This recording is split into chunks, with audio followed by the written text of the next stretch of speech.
Të nderuar dëgjues të programit të Drejt për Drejt, mirëmëngjes Shkodër. Sot në këtë studio jam së bashku me zonjën Lindita Halili. Mirëmëngjes Lindit. Mirëmëngjes si zonja Merita.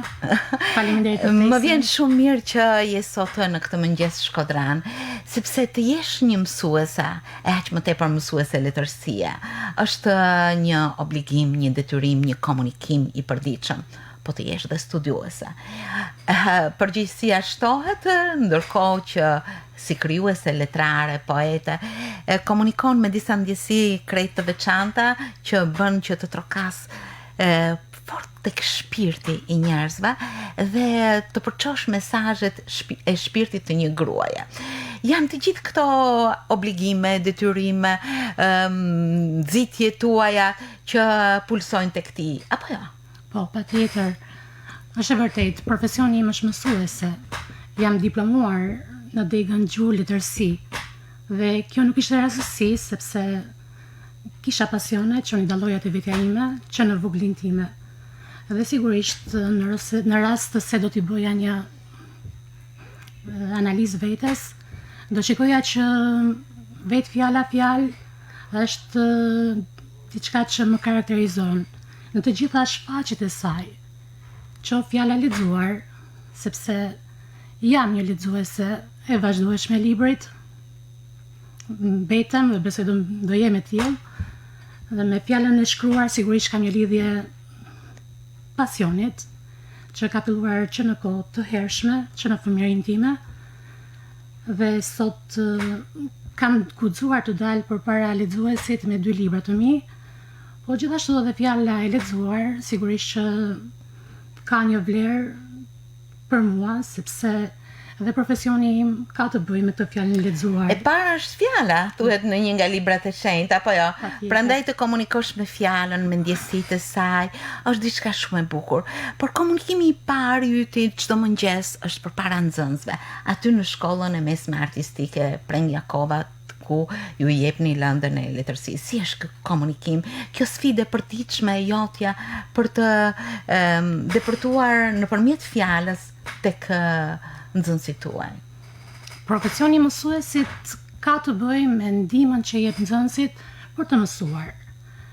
Ky profesion i bukur me vlera, sigurisht që bëhet dhe mision në rast se këtë pasion që mësuesi ka, arrin ta trashëgoj, ta transmetoj tek nxënësit e vet.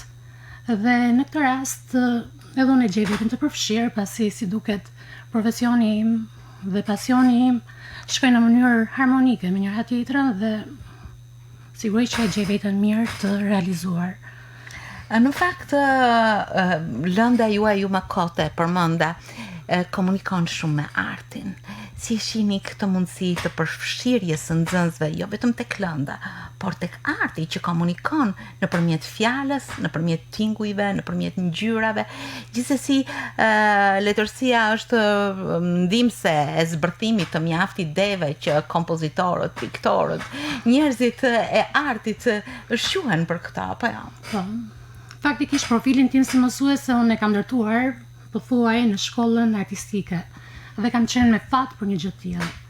Sepse letërsia komunikon përmes fjalës dhe një shkollë artistike ku studiohet jo vetëm letërsia, por lëndë të formimit të përgjithshëm, edhe lëndë të tjera, sigurisht që ata nxënës kanë në prioritetin e tyre dhe formimin artistik, pra formimin muzikor apo njohjen me pikturën.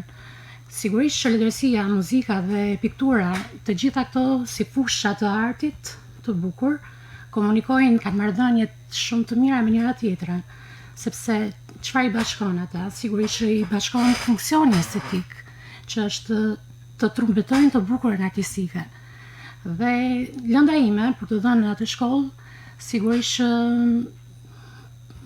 nga nxënësit është e dëshiruar, sepse vetë temperamenti i nxënësit e don atë krijimtarinë letrare, e don pjesën e bukur të letërsisë, se sigurisht nxënësin nuk mund të jetë një nxënës shumë i mirë që interpreton shumë bukur një pjesë muzikore apo pikturon shumë bukur, edhe ta mohoj apo ta refuzoj lëndën e letërsisë. Biles në në rrugtimin tim, unë kam raste që për fatin tim të mirë, kemi pasur edhe nxënës shumë të mirë, jo vetëm të shumë të talentuar në formimin profesional të tyre, por edhe shumë të mirë për sa i përket nivelit të tyre, në lëndën tonë, në lëndën e letërsisë apo në lëndë të tjera.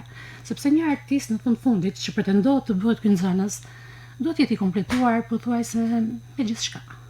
Ashtu si që ju, një mësuese kompletuar letërsie, e cila fokusin e saj e ka shumë të gjarë në mësimdhënie, tek fjala, por tek fjala që komunikon edhe nëpërmjet librave të saj. Ju keni shkruar 2 libra, unë do të ndalem fillimisht tek i pari, i cili i përket sferës studimore, është një libër që ka të bëjë me ceremonialin e dasmës lumiane, që në fakt është shkruar disa vite më herët, por që gjithsesi hedh një hap shumë të veçantë tek profili juaj si studiuese. Si lindi ky libër? Si nga u nisët për të bërë një studim të tillë, e cili siç po shoh është i pajisur me anë të ndryshme të këtij ceremoniali, madje është ilustruar me shumë foto të personazheve të ndryshëm. Çfarë më shtyu për të bërë këtë libër? Në fakt, të kërkosh për prejardhjen tënde, të ecësh në udhët e prejardhjes nuk është e lehtë. Të kërkosh të hulumtosh në dorëshkrime që fatmirësisht ekzistojnë në shtëpinë tënde, në bibliotekën tënde personale, do thoja jo vetëm është fat, po do thoja që është edhe përgjithësi. Kam pas fatin e mirë, në një aspekt që figura kryesore frymëzonja së jetës sime ishte figura e babait tim, i cili përveç të tjerave ishte edhe një mbledhës i apasionuar i folklorit. Si rezultat i kësaj, në bibliotekën time familjare unë kisha dorëshkrimet pafundme, të cilat i mati kishte mbledhur në terren në vitet e 1957, në vitet 1960.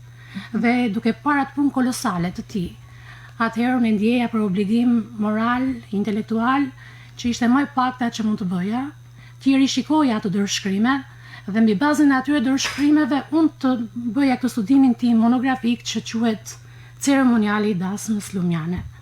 Sigurisht figura e etnologut Kamberzelaj ishte i pasur jo vetëm në fushën e etnokulturës, por kishte dimensione edhe në fushat të tjera të albanologjisë, si në muzeologji, në arkeologji. Profesioni i tij ishte teknik ndërtimi i lartë. Është babai juaj, Kamberzelaj. Po. Ka qenë burim frymëzimi për ju, ndërkohë edhe një nxitje. Si është pritur lindit ky libër?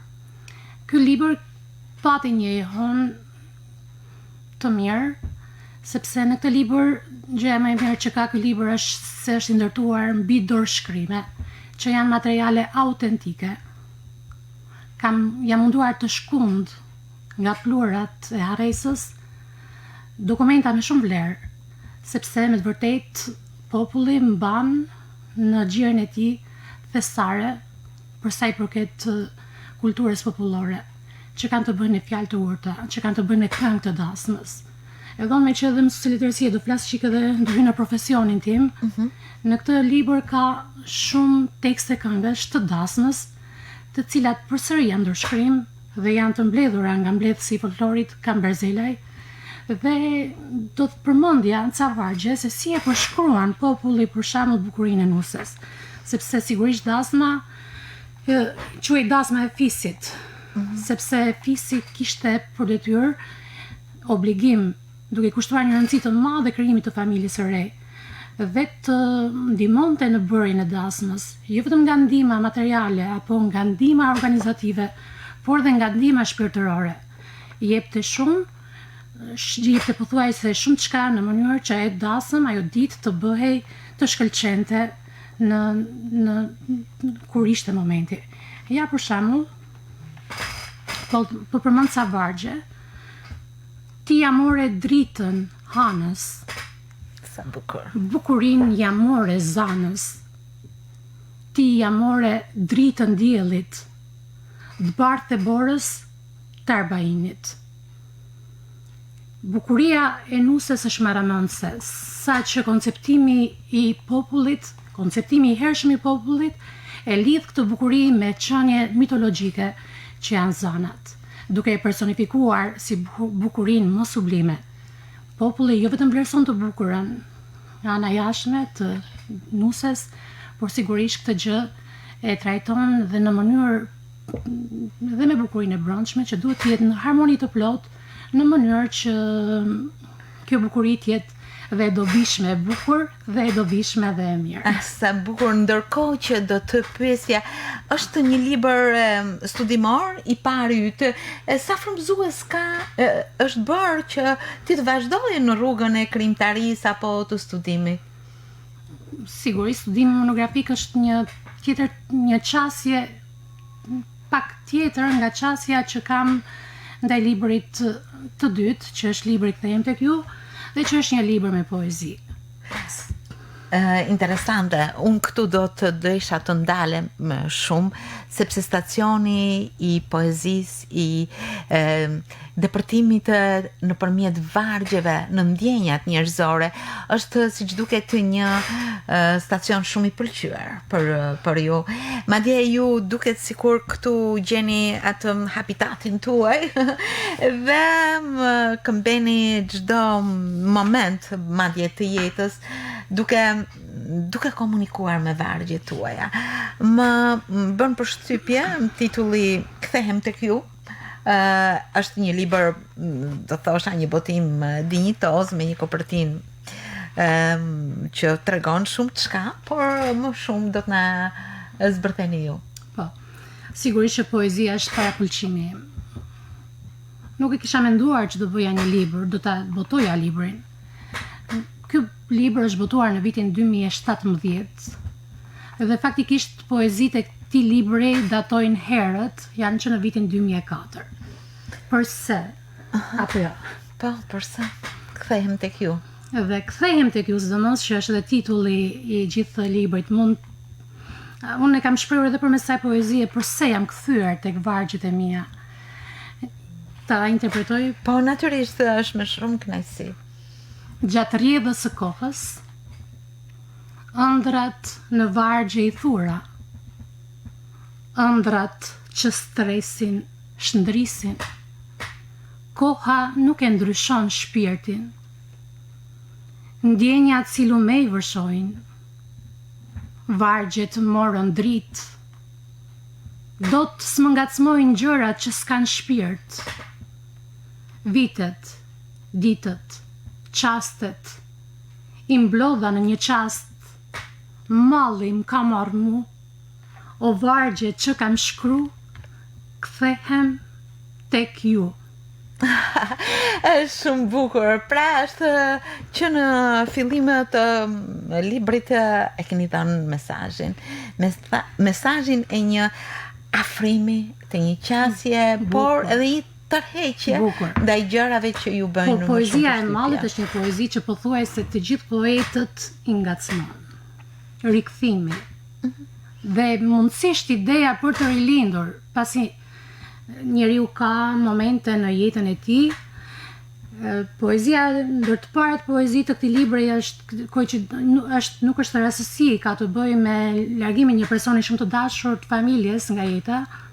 Dhe si duket mua më deshet të mbaj ato poezi, t'i ruaja me një sy kritik, t'i shikoja, t'i doja, dhe prandaj sot është libri në dorën e lexuesit. Në fakt poezia ka lindur që herët tek ty, apo jo?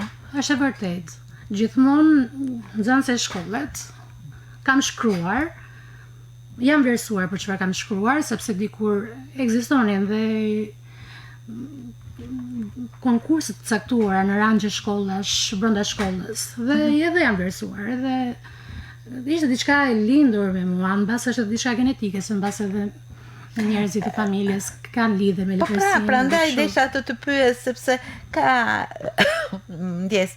Ka fillimisht disa qasje kur një vajzë apo djalë i ri shkruan, ka parasysh personazhe, libra, autor, njerëz të folklorit, ndjesi personale nga mësuesja ose dikush tjetër, mbase ato shndrisin përbrendshmi dhe dalin si vulkan një ditë. Por si ka ndodhur tek ty? Tek unë nuk se kishte një moment që të shpërtheju. Ishte pjesë e imja, pjesë e vazhdueshme e imja, prandaj dhe unë kam synuar të ri në këtë profesion, të kap këtë profesion, ishte zgjedhja ime e vetme. Dhe është e pamundur që të mos kem një slolaps në çantë kudo që të shkoj. Ashtu. Vitet natyrisht kanë formzuar personalitetin tuaj letrar, ju keni mbaruar për gjuhë letërsi, madje keni bërë dhe një master shkencor. Si mendoni, si ka vijuar kjo rrugë e poezisë tuaj në një crescendo, nuk them finale, sepse ti do kesh përsëri, por në një rrugë rritje gjithmonë?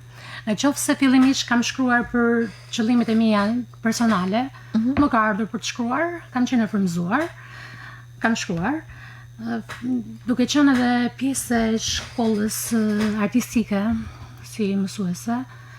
Aty organizohen jashtëzakonisht aktivitete artistike. Dhe sigurisht aty pastaj më dha mundësia edhe një herë që të spikasja. Jemi me fat, aty mund përmendja që në atë shkollë mendimën e shoqatës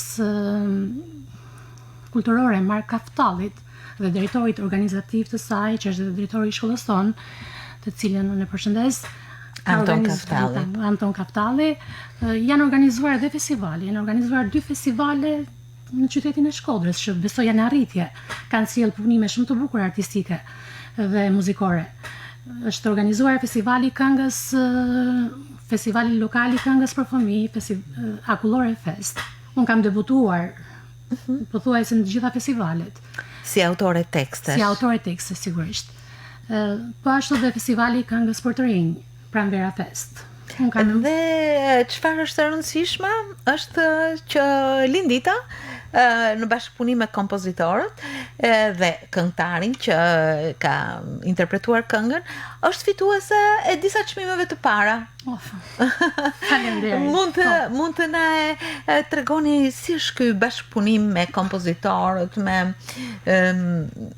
me këngëtarët në këto aktivitete që ju sapo përmendët? Sigurisht, unë ndjej veten që ndoshta në këto aktivitete mbase është kulmimi im artistik.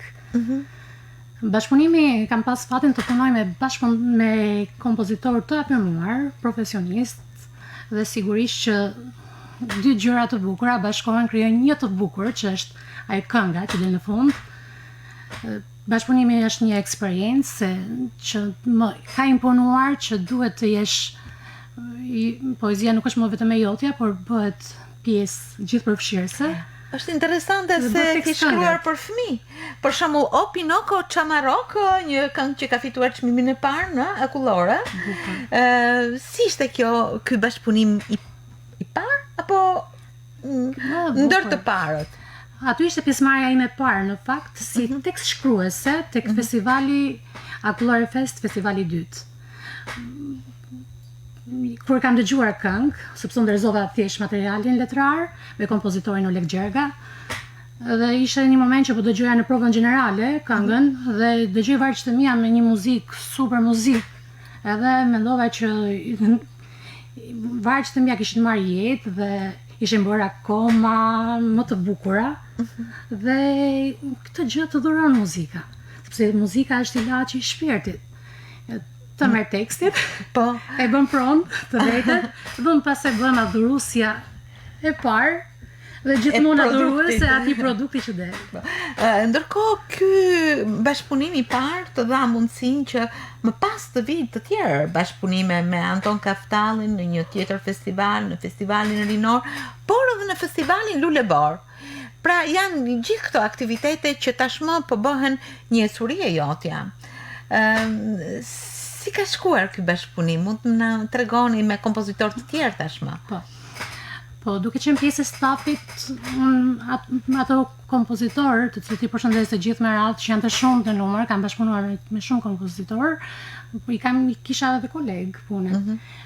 Për bashkëpunimi bëri të mundur që të thelloj akoma më shumë, kjo një marrëdhënie pune e sinqertë, e bukur, frymëzonjëse, për mua që më te kalon akoma. Pra më ka bërë që nga një tekst nga një një poete, po them, të bëm, domethënë më ka dhënë një dimension tjetër, të cilën e pëlqej, me thënë drejtën. Madje në një nga këto festivale ju jeni cilësuar me tekstin tuaj si teksti më i bukur. Mund të më tregoni diçka për këtë? Faleminderit. Vitin e kaluar ishte festivali Këngës për të rinj, që u zhvillua përsëri në shkollën artistike Prenjakova. Festival shumë i bukur, me shumë prurje të mira muzikore, me shumë produkte të mira artistike. Unë ndjeva mjaft mirë, sepse aty mora çmimin teksti më i mirë i festivalit. Si titullohet? Më mungon. Më mungon. Është siç duket një tekst që lidhet me ndjenjat rinore. Po unë në këtë momente do të dëshiroja që t'i kthehem librit tuaj të parë. Të parë në poezi, por në fakt është i dyti në radhë. Kthehem tek ju për të recituar ose për të lexuar një nga poezitë tuaja që në fakt më ka bërë përshtypje. Titullohet Nënës. O nën, me zëdhimbjesh ti jetën e lind, mësuese e parë e prind, unë e ti gjithmonë të lidhur në një dashuri. O nën, unë kalamendem me ty, gëzimin a shndrit ndërsy, kjo lumturi për jetësin kërkon nga dashuria. Si ania në limanin e vetë më të qetë, ashtu preri yti i lirë, mua më pret. Në qiellin i qeshur të syve të tu, jeta qel, me harom trëndafilash, de. O nën, i përshëndes nënat, ku do qofshin, të përshëndes ty me vargjet tuaja, në